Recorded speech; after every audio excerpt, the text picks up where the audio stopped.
India is not just a developing nation, it is a society caught between different centuries. Most Americans think of India as call centers, chaotic traffic, or spiritual retreats, but that version of India is just a convenient media stereotype. The real India is something else entirely. It is a place where futuristic ambition meets raw survival, where massive wealth casts a shadow over deep poverty. This is a nation that defies all logic. Consider Mark. He is 35 years old. He sits in a climate-controlled, glass-walled office in the heart of Silicon Valley. This is the epicenter of the American technological empire. For Mark, the world is measured in algorithms, efficiency and optimization. But in this American fortress of innovation, Mark is not the reigning power. The people who sit in the corner offices, the people who direct the future of his company, the people who write the code that moves billions of dollars across the globe, they are not from California. They are from Bangalore. They are from Hyderabad. They are from Chennai. Mark's chief executive officer is an Indian immigrant. His lead architect is an Indian prodigy.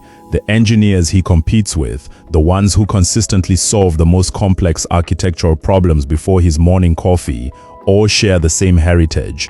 In Mark's daily reality, the Indian mind represents the absolute pinnacle of human intelligence. Because of this daily exposure, Mark has constructed a very specific mental image of India. It is a natural assumption. When you are surrounded by brilliant individuals who command the digital architecture of the modern world, you imagine their homeland as a reflection of their genius. In Mark's mind, India is a hyper-advanced, streamlined utopia. He envisions a real-life Wakanda, a nation humming with silent electric vehicles, immaculate high-tech campuses, and a society organized by the same flawless logic that dictates their code. He imagines a country that has entirely leapfrogged the industrial age and landed squarely in a futuristic era of pristine efficiency. It is an image built entirely from the sanitized environment of Palo Alto. It is a comfortable narrative. It makes perfect sense to the American mind. Then comes the assignment. A critical infrastructure integration requires Mark to travel halfway across the world. He boards a flight in San Francisco, carrying his laptop, his expectations, and his meticulously constructed illusion. 15 hours later, the plane descends into Chhatrapati Shivaji Maharaj International Airport in Mumbai. The doors open, the sterile, filtered air of his Californian life is instantly replaced by a wall of heavy, humid heat. It smells of salt, spices, exhaust fumes, and raw humanity. Stepping out into the city is not a transition. It is a collision. There is no quiet efficiency here. The streets are a torrential river of noise, color, and motion. Auto rickshaws swerve dangerously close to luxury sedans. Stray dogs sleep peacefully amidst a deafening symphony of car horns. Millions of people are moving simultaneously, driven by a relentless, chaotic energy that defies every algorithm Mark has ever known. The Wakanda he imagined shatters against the pavement of reality. As his corporate car inches through the suffocating traffic, Mark looks out the window. He is searching for the India he thought he knew. Instead, he looks up, rising above the smog, and the sprawling urban decay is a structure that defies comprehension. It is Antilia, a 27-story, $2 billion private residence that looks like a stack of glass and steel floating in the sky. It features helipads, a snow room, and hanging gardens. It is an architectural monument to singular, unfathomable wealth, owned by just one man. It stands there, a towering symbol of economic supremacy, piercing the Mumbai skyline. But it is not the tower itself that stops Mark's breath. It is where the tower casts its shadow. Directly beneath this multi-billion-dollar palace lies Dharavi. It is one of the largest slums on the Asian continent. As Mark traces the shadow of Antilia downward, he sees a vast, endless ocean of blue tarpaulins, rusted corrugated tin roofs, and narrow, sunless alleyways. Down there, hundreds of thousands of people are fighting for space, for water, for basic survival on less than a few dollars a day. The contrast is not just visual, it is physical, it is violent. The extreme apex of human extravagance exists mere feet away from the absolute baseline of human desperation. Mark realizes that the brilliant engineers he works with back in California are not the product of a flawless, streamlined utopia. They are the survivors of this very extreme. They are the ones who fought their way out of a system designed to crush the weak. the streamlined image of India fades completely, replaced by a terrifying, awe-inspiring reality. But Silicon Valley's misconception is only the surface, because to truly understand this unseen India, you have to look beyond the individual and look at the terrifying scale of the machine itself. To understand the sheer intellectual dominance of the Indian minds leading American technological empires, you must first understand the terrifying forge that created them. It is a forge built on impossible mathematics. In 2023, a quiet but monumental shift occurred on the global stage. India officially eclipsed China to become the most populous nation on Earth. According to the United Nations Population Fund, the number breached 1.428 billion human beings. For an American mind, accustomed to vast open spaces and a relatively sparse population, this figure is entirely abstract. It is a number so large it loses its meaning. To comprehend it, you must visualize the entire population of the United States. Take every citizen from New York to Los Angeles, from the frozen plains of Alaska to the beaches of Florida. Now, multiply that entire nation by more than 4. Take those 4 Americas and compress them into a landmass that is barely 1/3 the size of the US territory. That extreme density is the unyielding baseline of the Indian reality. It is a physical and psychological density that fundamentally alters human behavior. It changes the inherent value of an opportunity. It redefines the very concept of competition. In the United States, competition is frequently viewed as a healthy pathway to excellence, a tool for personal growth within a system that offers multiple safety nets. In India, competition is the absolute baseline of existence. From the exact moment a child draws their first breath, they are entered into a demographic lottery where the odds of reaching the top are crushingly low. The national infrastructure, the prestigious universities, and the top-tier corporate jobs simply cannot multiply fast enough to accommodate the surging, relentless tide of humanity. Therefore, the system has no choice. It must filter, and it filters with a ruthlessness that borders on cruelty. When an American high school student applies to a prestigious Ivy League university, they are competing with tens of thousands of their peers. When an Indian student applies to an elite institution like the Indian Institutes of Technology, they are competing with millions. A fraction of a percentile on a standardized entrance exam does not merely determine a letter grade, it determines a destiny. It is the razor-thin, unforgiving line between a life of global influence and a life trapped forever in the suffocating crush of the local economy. This extreme environment creates a unique psychological pressure cooker. There is no concept of a backup plan. There is no cultural safety net waiting to catch those who stumble. You either break through the ceiling or you become part of the foundation. This brings us back to the quiet, climate-controlled corner offices of Silicon Valley. The men and women who sit in those chairs are not simply the product of a good education. They are the apex survivors of the most rigorous and brutal intellectual culling process ever devised by human civilization. They have been forged in an environment where being merely brilliant is entirely insufficient, because there are 10,000 other brilliant people waiting to take your seat. To rise to the top of 1.428 billion people requires a level of relentless drive, cognitive endurance, and sheer psychological grit that is rarely cultivated in the comfort of Western suburbs. The American system rewards creativity, individuality, and lateral thinking.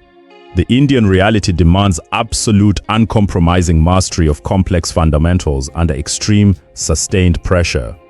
By the time a top-tier Indian engineer steps onto a sprawling tech campus in California, they have already won a lifelong war of attrition that most Westerners cannot even begin to comprehend. They have outworked, outstudied, and outlasted millions of equally desperate competitors. It is not a miracle of genetics. It is the cold, hard reality of mathematics. The sheer, overwhelming volume of human capital guarantees that the outliers, the geniuses, and the visionaries will exist in absolute numbers that dwarf other nations. But this volume comes with a terrifying, silent cost. For every brilliant mind that escapes the gravity of this demographic black hole to build the future in America, millions of others are left behind, fighting endlessly for the remaining scraps of opportunity in the dust. The scale creates the elite, but the scale also creates the desperate. It is scale, it is survival. But the sheer volume of people is only half the story, because while this massive demographic engine produces the talent that shapes the modern world, the economic reality waiting for the rest of the population hides a deeply unsettling truth. But the sheer volume of people is only half the story. Because while this massive demographic engine produces the talent that shapes the modern world, the macroeconomic reality waiting for the rest of the population hides a deeply unsettling truth. In 2024, the global financial order acknowledged a monumental shift in the balance of power. Data confirmed by the World Bank and the International Monetary Fund revealed that India had officially surpassed the United Kingdom to become the fifth largest economy on the planet. Its total gross domestic product now sits massively between $3.9 and $4.3 trillion.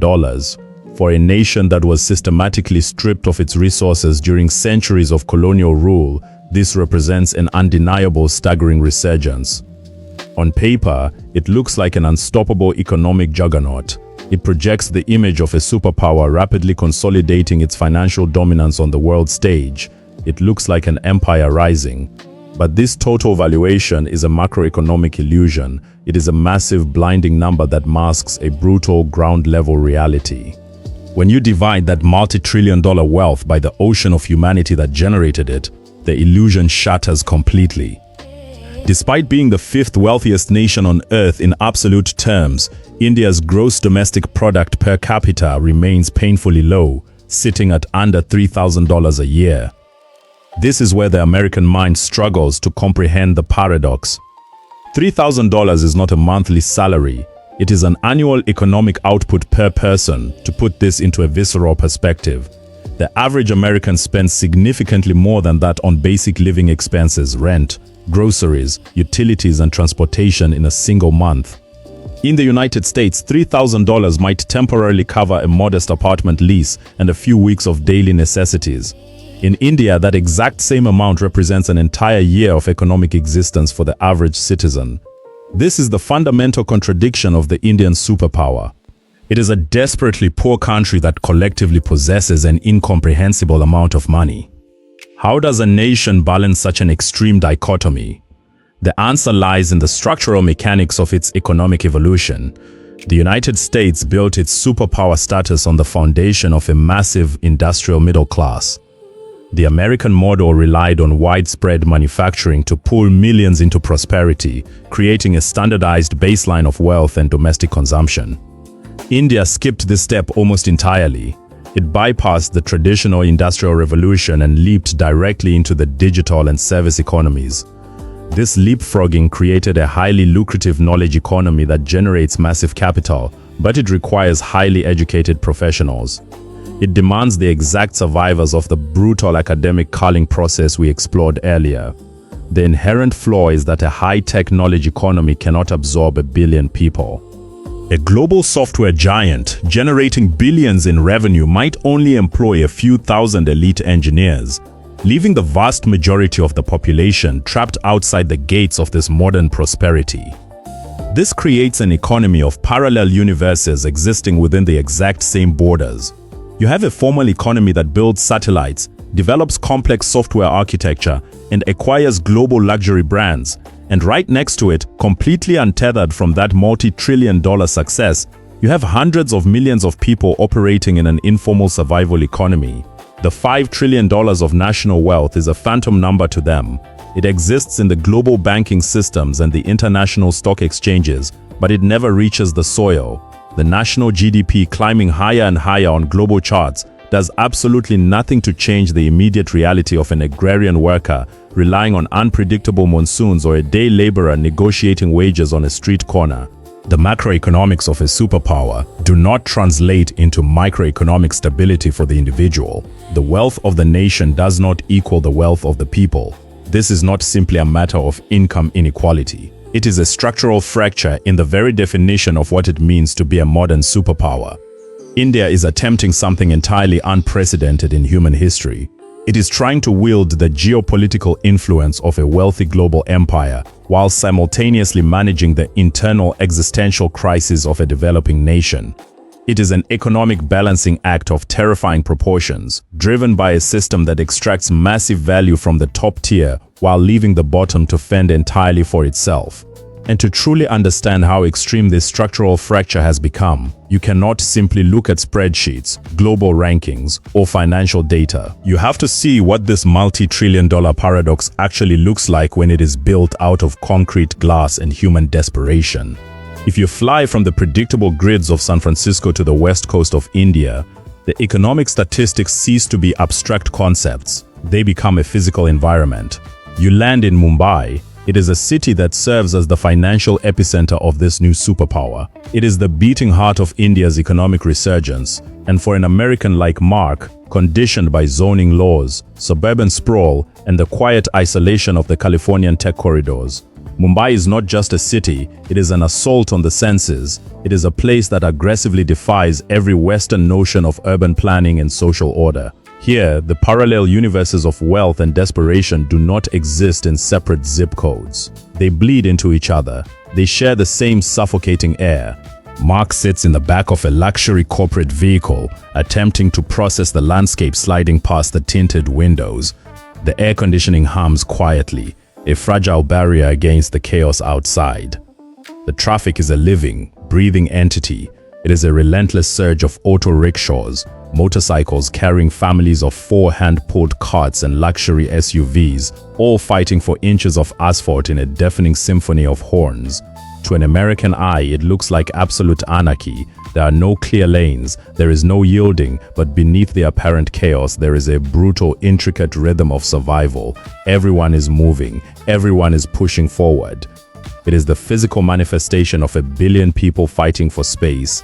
The sheer density of life is staggering. But the true shock of Mumbai is not the chaos, it is the contrast. As the car inches through the dense urban fabric, the skyline shifts. Rising above the smog, completely indifferent to the struggle below, stands Antilia. It is a 27-story monolith of glass, steel, and hanging gardens. It is a private residence built at an estimated cost of $2 billion, designed to house a single family. In the United States, a billionaire might buy a sprawling estate hidden behind gates in Beverly Hills or a massive penthouse overlooking Central Park. They retreat horizontally, seeking distance and isolation from the masses. Antilia does not hide, it dominates. It was built vertically, forcing the entire city to look up at an impossible concentration of wealth. It is a statement of absolute, untouchable power. It commands the skyline, it owns the sky. But Antilia's true power is not revealed by looking up, it is revealed by looking down, because the shadow cast by this $2 billion palace falls directly onto the corrugated tin roofs of Dharavi.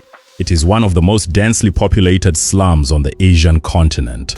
Within that shadow, hundreds of thousands of human beings exist in an entirely different reality. Mark looks from the towering glass of the billionaire's fortress down to the labyrinth of narrow, sunless alleyways. In Dharavi, entire families live in spaces smaller than the walk-in closets of Palo Alto. The air smells of open drains, cooking fires, and unyielding human effort.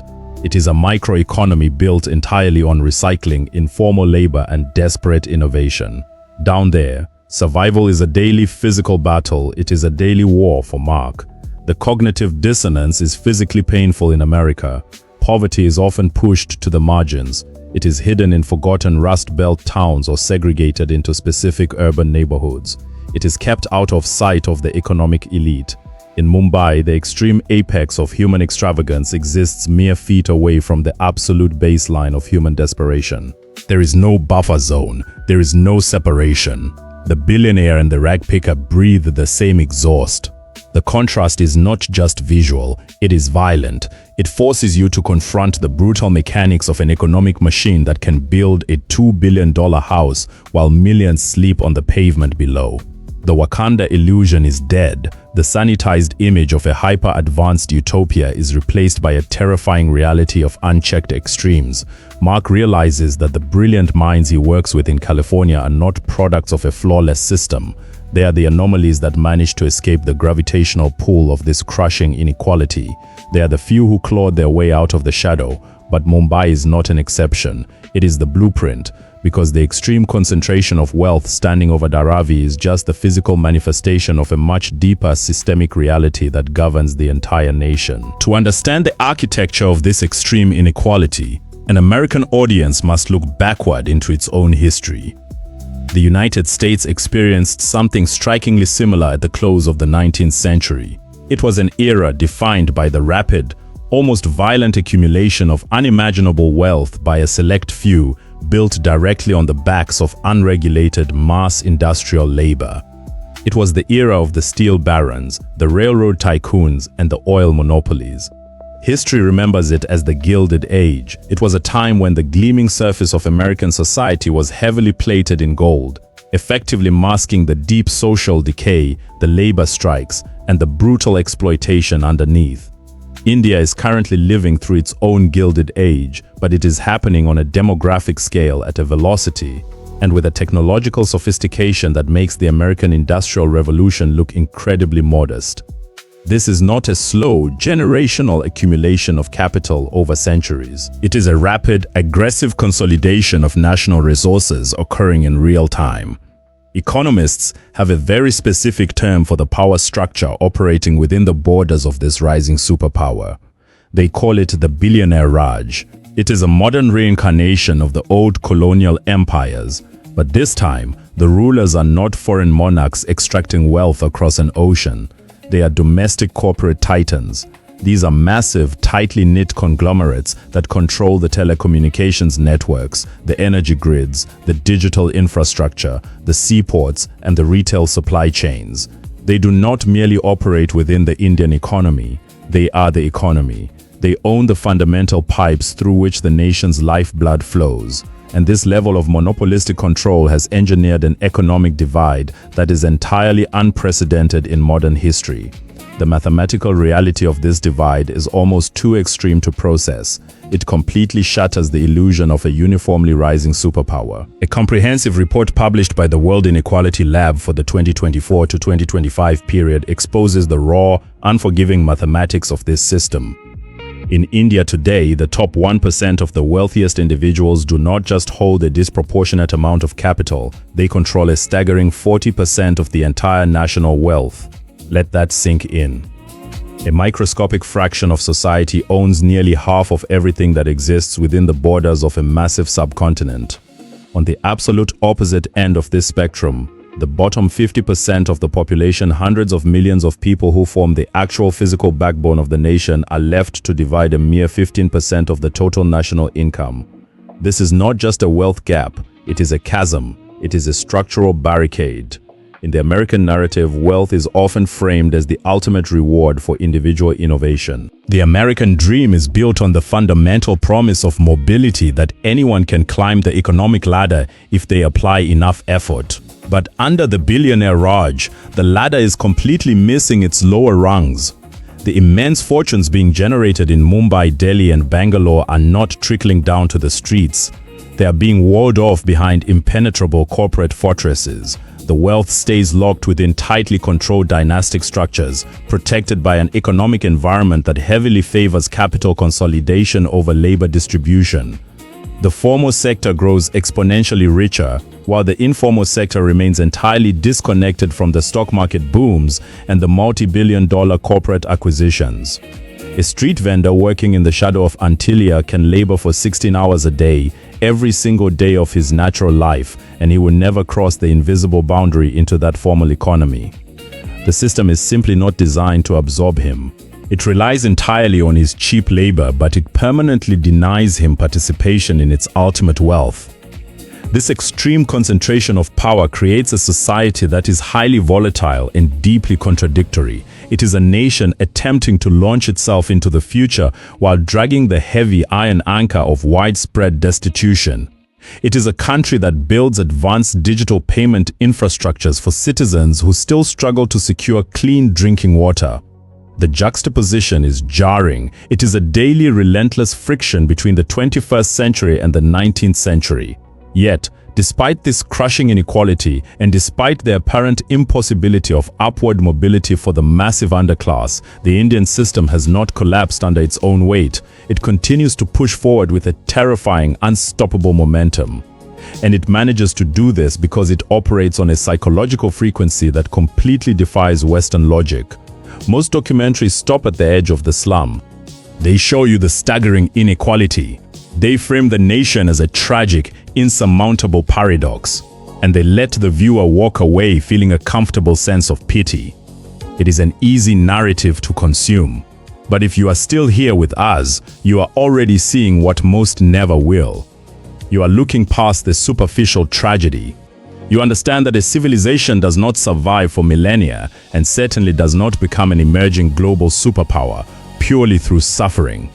The poverty and the billionaires are just the physical symptoms. The real story is the invisible, relentless psychological engine driving the entire machine forward. To actually comprehend the Indian trajectory, we have to stop analyzing their economy and start analyzing their mindset. We have to stop looking at the ground to frame this mindset. An American audience must refer back to its own foundational mythology. In the 19th century, the American psyche was entirely defined by the concept of manifest destiny. It was an unshakable, almost divine belief that the nation was meant to expand relentlessly westward. American progress was fundamentally horizontal. It was about claiming physical territory, conquering the frontier, laying thousands of miles of railroad tracks, and taming a vast empty wilderness. The American superpower was built on the luxury of endless, unoccupied space.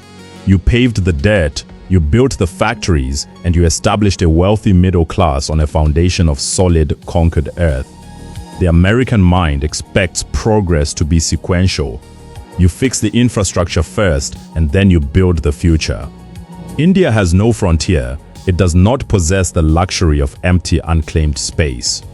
Every single square inch of the subcontinent is deeply saturated with 1.5 billion people, thousands of years of dense history, and an infrastructure that is perpetually buckling under the weight of sheer human volume. The physical ground in India is largely spoken for, locked away by the billionaire Raj or swallowed by the informal survival economy. Because the horizontal plane is blocked, the national ambition had to mutate. It could not expand outward, it had to project upward. The Indian equivalent of manifest destiny is not territorial, it is dimensional. It is a fierce collective determination to entirely bypass the physical limitations of the environment and claim dominance in the abstract, the digital and the intellectual. This creates a psychological phenomenon that deeply confuses the Western observer. It is a society that is uniquely comfortable inhabiting two entirely different eras at the exact same moment. An American insists on a stable foundation. India does not wait for the foundation to be fixed. It constructs the absolute cutting edge of the 21st century, directly on top of the unresolved chaos of the 19th century. The elite Indian mind does not view a broken physical environment as a reason to halt progress. They view it as an obstacle to be mentally bypassed. They do not wait for the streets of Mumbai to be perfectly paved before they design the artificial intelligence architectures that govern global logistics. They simply build a mental fortress, tune out the chaos and execute at the highest possible level of human cognition. It is an aggressive, uncompromising intellectual resilience. It is a survival mechanism scaled up to a national ambition. They have realized that while they cannot instantly fix the crushing realities of their physical land, they can absolutely dominate the invisible realms of mathematics, software, and engineering. They can leapfrog the industrial decay and command the future, but this relentless drive to transcend physical limitations eventually leads to the most staggering, logic-defying contradiction of the modern era. Dominating the digital landscape of Silicon Valley is one thing. Software is invisible. It requires only a brilliant mind, electricity, and a screen. It is a frontier of the mind. But what happens when that exact same psychological drive, that desperate need to break through the ceiling, is applied to the most expensive, unforgiving, and physically demanding environment known to humanity? How does a country that still struggles to provide basic sanitation to hundreds of millions of its citizens look up at the cold, infinite vacuum of space and decide to conquer it? But the ground-level chaos of Mumbai is only half the story. Because while India struggles to manage the crushing density of its streets, it is simultaneously conquering the most expensive and unforgiving environment known to humanity. This is the ultimate paradox. How does a nation with a GDP per capita of under $3,000 look up at the infinite vacuum of space and decide to dominate it? To an American mind, this seems like a reckless misallocation of resources. In the United States, we are accustomed to space exploration being the exclusive playground of the ultra-wealthy, a frontier for superpowers with endless capital or eccentric billionaires. We expect the cost of the cosmos to be astronomical. India has just shattered that entire financial logic. In August 2023, the world watched in stunned silence as the Indian Space Research Organization achieved what no other nation had ever done. Their spacecraft, Chandrayaan-3, performed a flawless soft landing on the lunar South Pole. It was a historic triumph of engineering and national will. But for the American observer, the most shocking part of this achievement was not the landing itself. It was the bill. The total budget for the entire Chandrayaan-3 mission was approximately $75 million. To put that into perspective for an American audience, you have to look at our own cultural exports. Consider the 2014 Hollywood blockbuster Interstellar. That single film, a fictional story about space, cost roughly $165 million to produce. India reached the actual moon for less than half the price it cost Christopher Nolan to simulate it on a movie set. This is a structural defiance of Western economic reality. In the US, our space programs are often bloated by complex bureaucracy, massive private contractors, and a philosophy that more money equals more safety. We spent over $25 billion on the Apollo program. Even modern SpaceX launches, while revolutionary in their efficiency, still operate on a financial plane that assumes massive capital reserves. India's space program operates on the logic of a startup. They do not have the luxury of waste. They cannot afford the brute force approach of throwing money at a problem until it disappears. Instead, they rely on a radical, uncompromising form of optimization. They use the Earth's gravity to slingshot their rockets, saving fuel. They build their components domestically, bypassing the inflated costs of global aerospace giants. They rely on the exact survivors of the brutal academic forge we discussed, engineers who are used to doing more with less. The contrast is jarring. How can a country that still has hundreds of millions of people living in the shadow of Antillia justify spending $75 million on a lunar landing? The Western critic calls it a vanity project. But for the Indian superpower, space is not a luxury, it is a necessity. They understand that they cannot fix the poverty on the ground by remaining on the ground. By conquering space at a fraction of the cost, they are proving to the world and to themselves that they can leapfrog the traditional developmental steps of the West. They are claiming their place among the elite, not through wealth, but through sheer intellectual efficiency. They are showing that they can dominate the most complex frontiers of the 21st century while still managing the unresolved crises of the 19th. It is not just a landing, it is a psychological breakthrough. It is a declaration that the rules of the old superpowers no longer apply. But this ability to achieve the impossible with nearly nothing is not a fluke of the space program. It is the fundamental operating system of the entire nation. It is a cultural philosophy that defines every level of Indian society, from the rocket scientists in Bangalore to the street vendors in the slums of Mumbai. It is the unseen force that makes the superpower possible. To understand how a developing nation executes a flawless lunar landing on a fraction of a Hollywood budget, you have to understand the cognitive architecture of the people who built it. You have to look past the machinery and examine the cultural philosophy that programmed their minds long before they ever touched a computer. In the United States, we have a very specific vocabulary for relentless effort. We call it hustle culture. It is a deeply American phenomenon, born from a landscape of abundant capital and endless opportunity. Hustle culture is the act of grinding for excess. It is the tech entrepreneur working 80-hour weeks to secure venture capital. It is the calculated optimization of your morning routine to maximize productivity. It is driven by the desire to turn a good life into an exceptional one. It is a philosophy of accumulation. You hustle to buy the luxury car, to secure the corner office, or to retire early. Hustle culture assumes that the underlying system works. and you are simply running faster on the treadmill to grab a larger share of the rewards. India operates on an entirely different cognitive frequency. They do not have the luxury of a functioning treadmill. Instead, they have a cultural operating system forged in the fires of absolute scarcity, and it has a specific name. They call it Jugaad.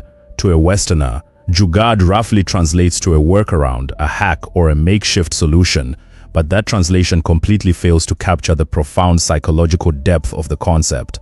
It is not a business strategy, it is a survival mechanism.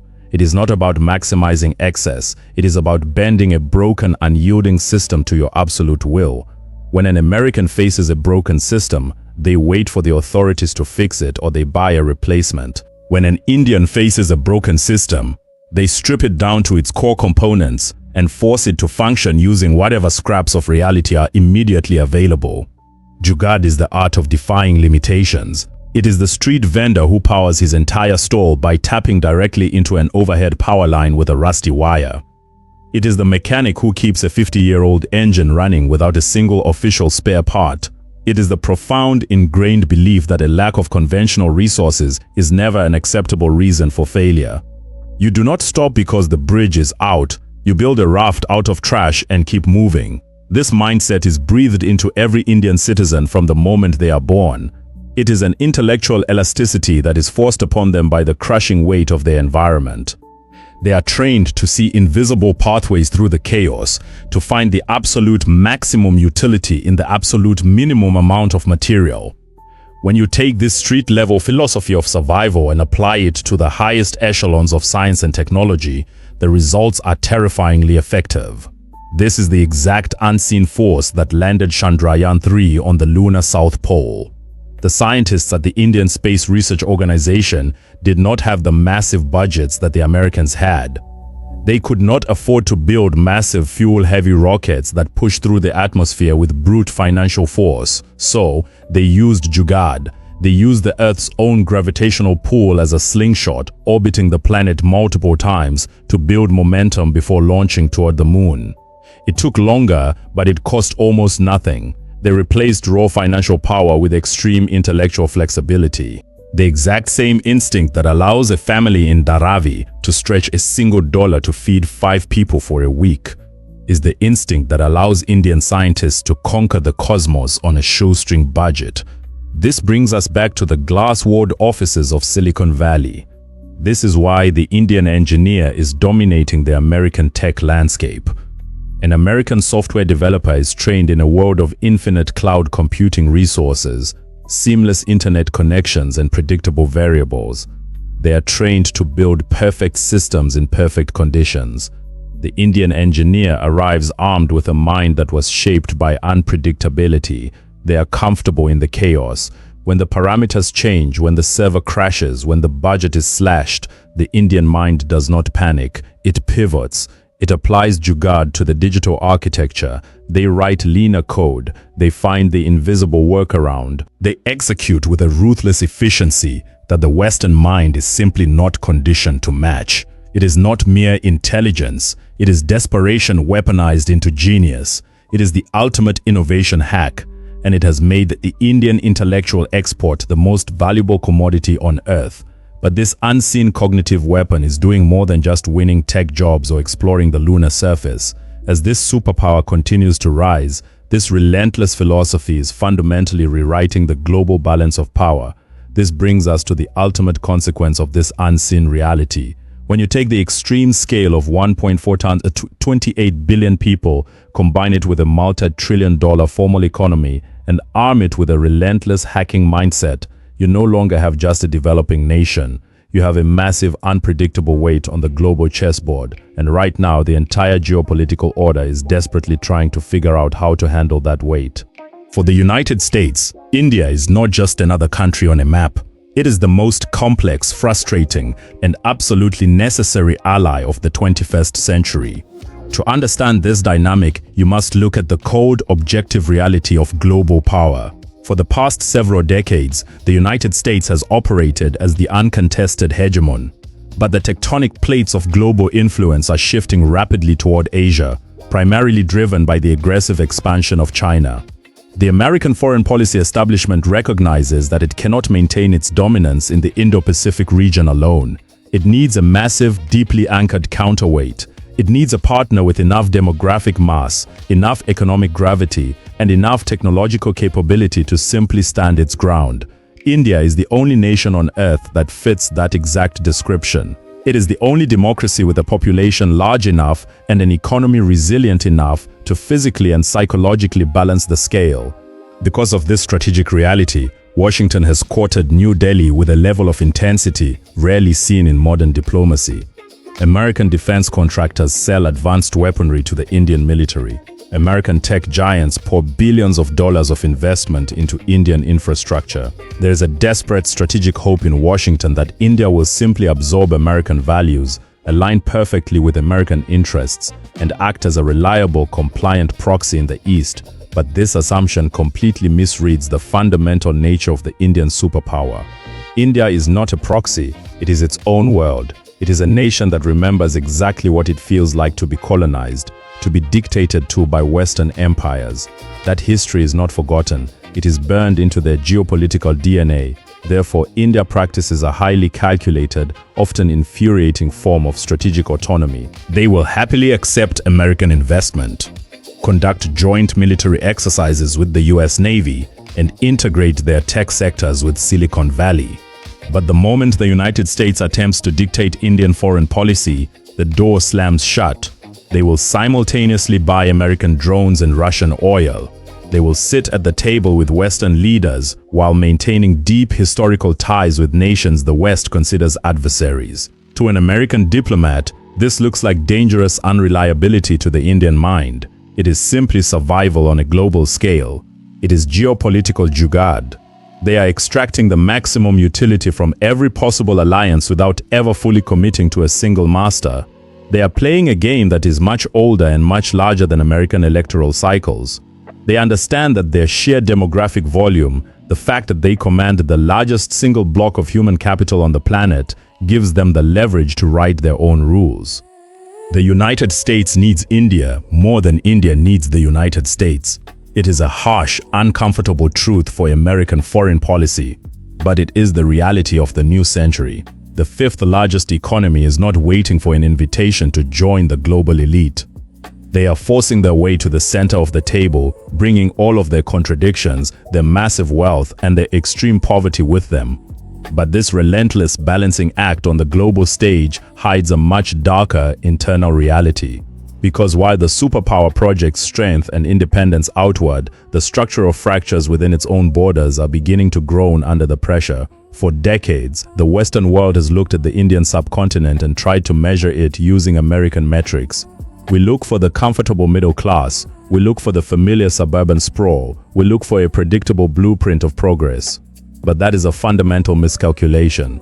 India is not a developing version of the United States. It is not waiting in line to become the next America. It is an entirely different world. It is a civilization that has figured out how to harness the absolute extremes of human existence and forge them into a functioning, unstoppable machine.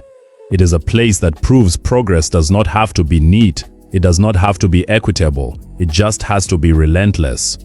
The unseen India is not simply a case study of a rising economic superpower. It is a mirror held up to the terrifying, boundless scale of human endurance.